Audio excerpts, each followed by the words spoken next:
Rage 2 is a fast-paced open-world shooter with many flaws, but also it has many good things going for it. Is this game worth your time? Stick with this review to find out. This place has a bad vibe to it. Like Mom would have said, Rangers must... Rage 2 is made by Avalanche Studios, known for their Mad Max game, and id Software, makers of legendary shooter games such as Doom and Quake. This game is set in a wasteland, and you play as Ranger Walker trying to form allies with 3 key players in the wasteland to take down the game's main villain, General Cross. He has a legion of mutants and destroys everyone who opposes him. The 3 support characters I mentioned act as a main story quest givers. Honestly, they're all bland in terms of personality. The only one interesting is Dr. Quasir from the first game. The most interesting character you'll come across is Clegg Clayton. He runs one of the outposts in the wasteland and has a great personality. General Cross is okay, but he falls in the stereotype villain guy. The voice acting delivery on characters is great, no question about that, but most are pretty generic and bland.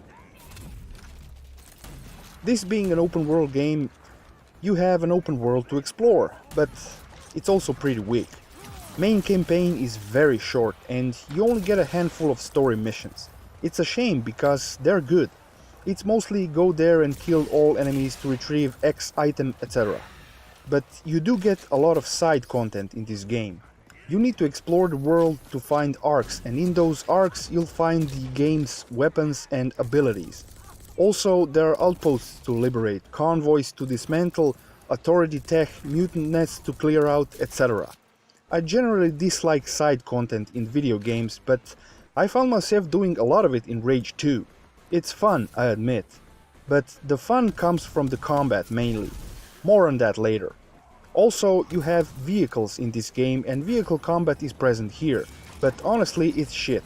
The vehicles are stiff to control and the combat isn't very fun. There's also races, but it's very painful to race in this game due to vehicle controls being rubbish. The main meat in this game is the combat. It's the only redeeming thing in this game.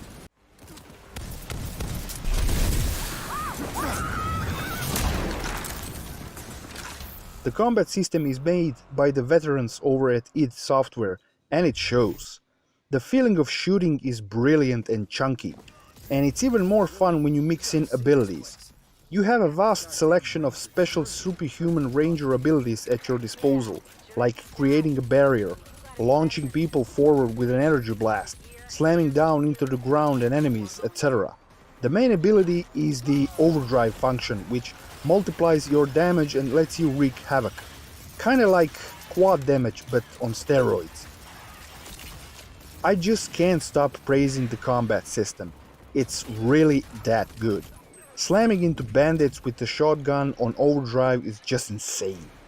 The weapons are also great, especially the shotgun and the assault rifle.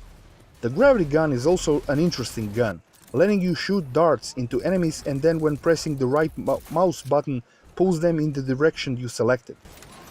It's a shame that many players will miss out on some weapons and abilities because you have to find them yourself in arcs.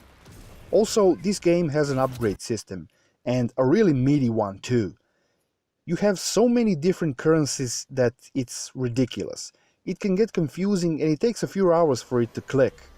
You have upgrades that are useful and not very useful, but most provide a solid benefit for the player.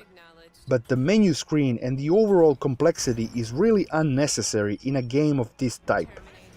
There are also many trader stations in the game where you can buy all kinds of shit.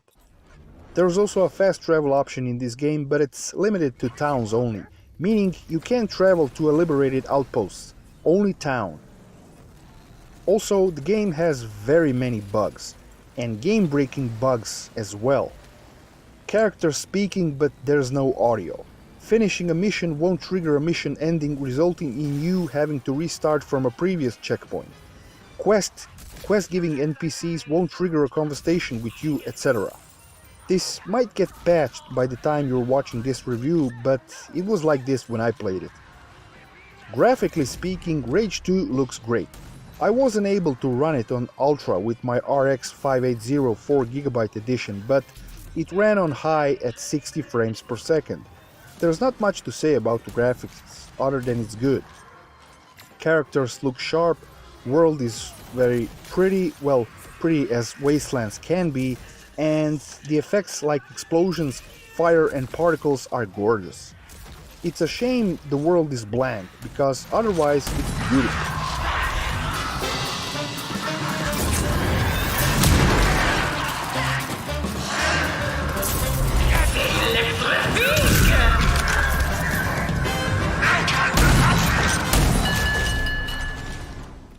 Rage 2 offers some of the best combat feeling in a video game that I ever saw. It's so satisfying, but everything else just falls flat. It's an open world game that should be a linear shooter. If it weren't for the combat, this game would be absolute trash. But the combat is really that good. If I had to give a score to this game, I'd give it 7.1 out of 10.